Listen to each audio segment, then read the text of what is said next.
established couples. It really helps to strengthen their bond. If we have any penguins that don't have a partner yet, they have to find one. So what they will do at this time is they will find a native burrow, and they will start to decorate that with nesting material, so different types of vegetation. Now every penguin has a bit of a different interior decorating style. Some of them prefer to use the fresh green lamandras that come out over here. Some prefer to use the leaves off the tree, but we do provide these guys with all sorts of different dried out grasses and palm fronds and things like that, so that they can decorate their burrows to the satisfaction of a female. Now once the male is happy with how that nest looks, he'll stand out the front and he'll vocalise and carry on a little bit like the other penguins do. And it basically would be an open house inspection for any females to come and have a look at his burrow. And if they like what they see, they'll partner up with that male, at least for a couple of years. Little penguins are not monogamous, they don't actually mate for life, like a lot of people think they do. Our penguins here, guys, it's like an episode of Love Island or Married at First Sight. I can tell you some really beautiful romantic stories, some really long-term relationships, and I can tell you some stories that'll make your hair curl with a couple of our penguins. I'll tell you what, I'll name and shame him if he's around. We've got Jack. Jack is one of our rescue penguins. He's actually got a significant injury to one of his eyes, so he stayed with us rather than going back to the wild. Jack last year had 3 girlfriends at the same time, all on this side of the exhibit over here. So he didn't do a particularly good job making 3 nests, so I don't know how he managed to secure himself 3 girlfriends. We'll see what he does this year.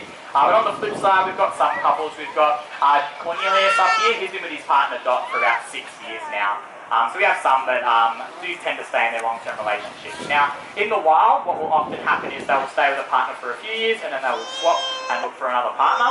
The male will try and keep his burrow, and the females will be the ones that kind of move around. But it's definitely different for each individual penguin, a little bit like it is for people as well, I suppose.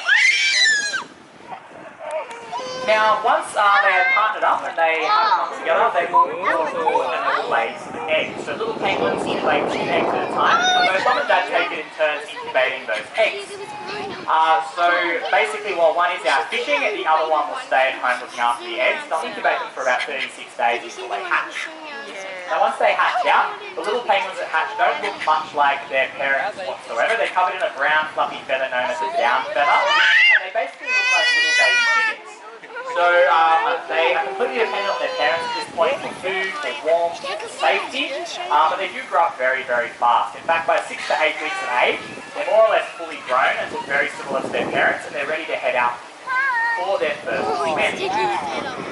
While little Penny's doing our sort of doing it before, we've got a very speedy little penguin going around at the moment. She's doing a behaviour called focusing, guys. You may see it with dolphins and seals more commonly. When she comes up and does that little jump, that's a very efficient way for them to get around. They don't have to slow down to take a breath, so they kind of keep going like that. So you don't see that little penguin all around, so something you've got her with the zoomies this afternoon. She's actually one of our fastest penguins. We've got 2 really fast penguins. We've got Penny, we've got Mickey. Now Penny and Mickey both seem to have a red tag on the left-hand side. But because they both moved around so quickly, it was quite difficult to tell them apart, even to our trained eye. So we decided to put double red tags on Kitty, because she was the fastest, of course, and then Penny got the red and yellow colours, so that's a bit easy for us to tell them apart. Now once these chicks leave the nest, guys, they do of course have to head out into the big blue ocean. And there, unfortunately for them, they do have quite many predators. Now these guys have to worry about predators from the land, sea and air. Unfortunately for them, they are a perfect bite-sized snack for the predators you can count there. So seals and sea lions are a common one in our southern states. Birds of prey like white-bellied sea eagles as well.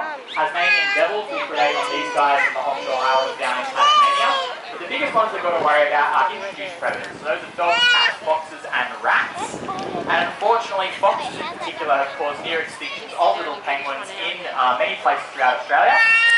Simply through predating on them. A fox won't eat just what he needs for the night, it will stack his food away. So there has been cases of one fox decimating a colony, killing up to 15 to 20 birds in a single night. So you can imagine they can do a lot of damage very, very quickly. Some notable cases where that has happened is Manly, down in New South Wales on the northern beaches there. That population has actually nearly become extinct a few times because of fox predation. And the most famous example is actually a middle island off the coast of Victoria. If anyone has seen the Australian film Oswald, that's actually based on a true story where foxes really predated those species to extinction. So